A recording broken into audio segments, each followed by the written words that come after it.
Obrigado, senador. Queria começar dando os parabéns a Lorena e ao Deraldo, que estão aqui representando a equipe. E foi uma honra poder colaborar com vocês, porque eu acho que o produto é de alta qualidade. Acho que foi uma coisa muito boa que vocês fizeram, uma contribuição muito grande que vocês deram ao país. A gente tem uma tarefa muito árdua, que é essa parte da justiça de transição. Justiça de transição, ela é composta por 3 partes: verdade, memória e reparação. E você tem a justiça propriamente dita, que é a punição. A verdade, a gente precisa estar o tempo inteiro revelando. A memória, a gente precisa torná-la viva, essa verdade, para a gente poder não repetir. E a reparação com justiça é fundamental, que a gente precisa fazer a demonstração de que a sociedade democrática, o Estado de Direito democrático, não aceita, não tolera, não pactua com o Estado de Direito, que era um Estado de Direito ditatorial, que a ditadura implantou no país. Então, nós precisamos afirmar o tempo inteiro para repudiar a ditadura. Se houvesse essas 3 fases tivessem acontecido no país, a gente não teria hoje que ficar enfrentando essas manifestações que são absolutamente oportunistas no início e que ganharam corpo. Oportunistas porque, como nós fizemos a descomemoração do golpe no ano passado, os 50 anos, e a gente conseguiu mostrar o que aconteceu nesse país, a gente conseguiu acusar as forças que fizeram parte do golpe e se beneficiaram da ditadura, a gente teve o troco, quando eles, usando o mesmo discurso que sempre fizeram. A direita brasileira tem essa triste repetição.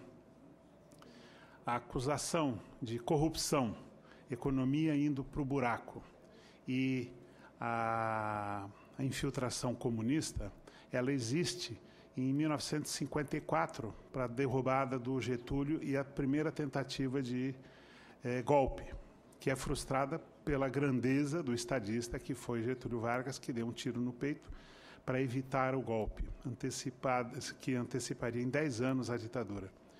Depois, esse mesmo discurso de corrupção, economia indo para o buraco e o perigo comunista é usado contra Juscelino Kubitschek, que absolutamente não tinha nada a ver com essa história, mas o vice dele, João Goulart, que era o representante dessa suposta ameaça. Depois, contra o próprio João Goulart, que é usado falsamente, mentirosamente, de que havia corrupção insuportável, que havia uma economia em degradação e que havia o perigo comunista. Por isso, justificou a ditadura.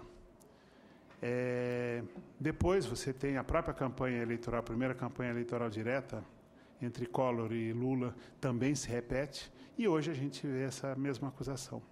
Corrupção, a economia indo para o buraco e o perigo comunista, que hoje eles conseguem travestir em bolivarianismo, ora o Fórum de São Paulo, mas o perigo comunista, para eles, que é uma chave, se mantém. E hoje a gente vê crescer essa violência que está acontecendo, que é intimidatória, a ponto de Jô Soares entrevistar a presidente Dilma e ser ameaçado de morte.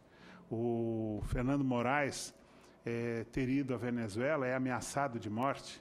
As pessoas são ameaçadas de morte.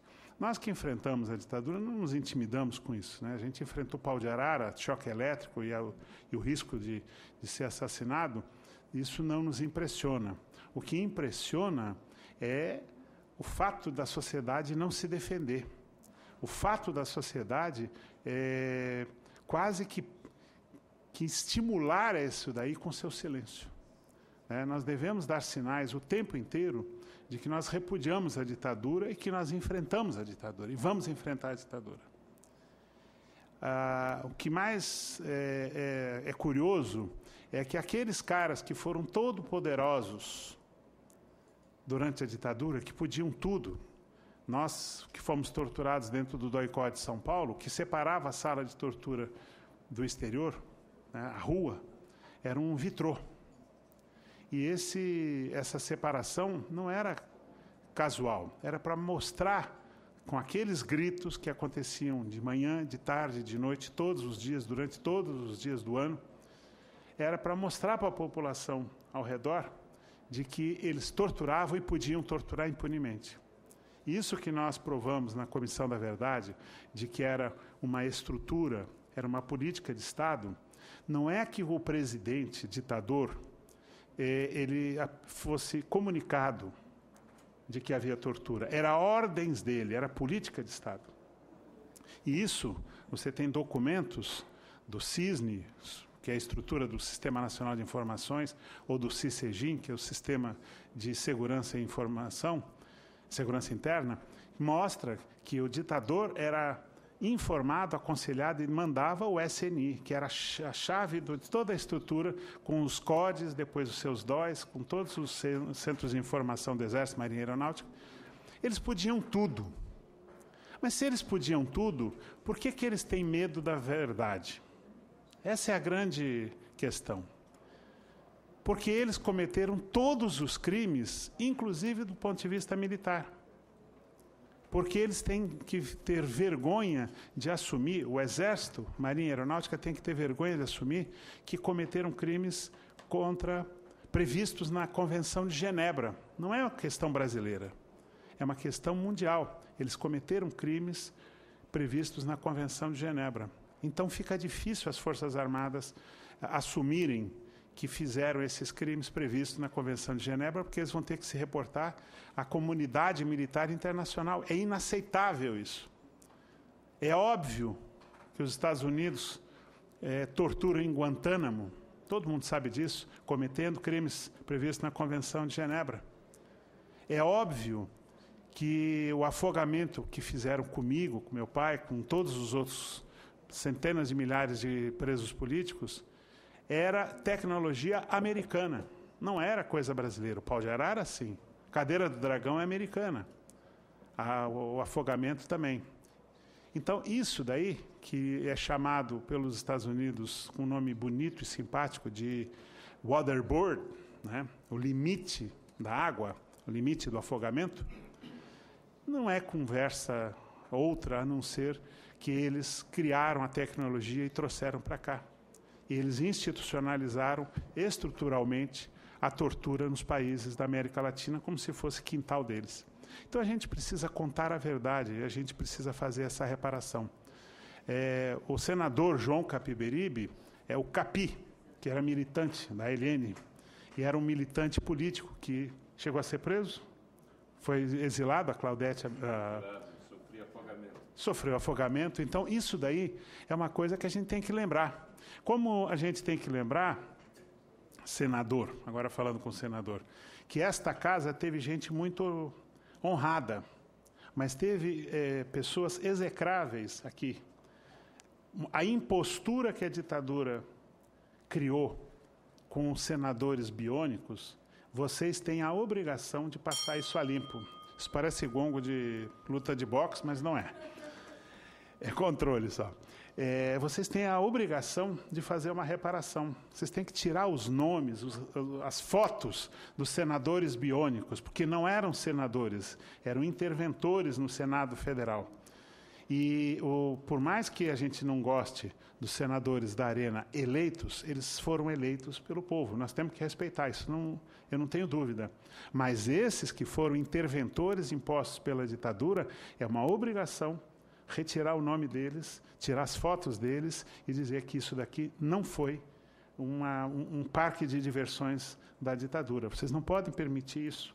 Desculpa essa intromissão, mas eu acho que é uma questão de memória, questão de verdade, questão de justiça. Justiça com o mandato de vocês.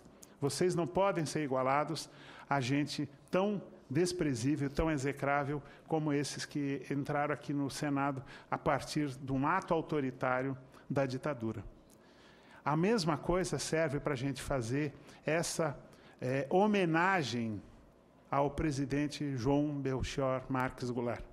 O presidente Jango, ele foi deposto por um golpe de Estado promovido por uma parte das Forças Armadas, com apoio da burguesia nacional e com a orientação, financiamento e apoio de uma potência estrangeira. A ditadura, ela cometeu crimes de lesa humanidade, mas ela cometeu crimes de lesa pátria, quando ela colocou o país a serviço de uma potência estrangeira. Isso é sabido, isso é consagrado. O presidente não tem homenagens dignas. A gente tem dificuldade de localizar um beco, uma rua com o nome de João Goulart. E a gente tropeça em Castelo Branco, Médici, Costa e Silva, Geisel. E nós temos que fazer justiça e apoiar, esta comissão deveria apoiar a construção do Memorial João Goulart aqui em Brasília. A gente tem os criminosos homenageados e a vítima, João Goulart, não é homenageada.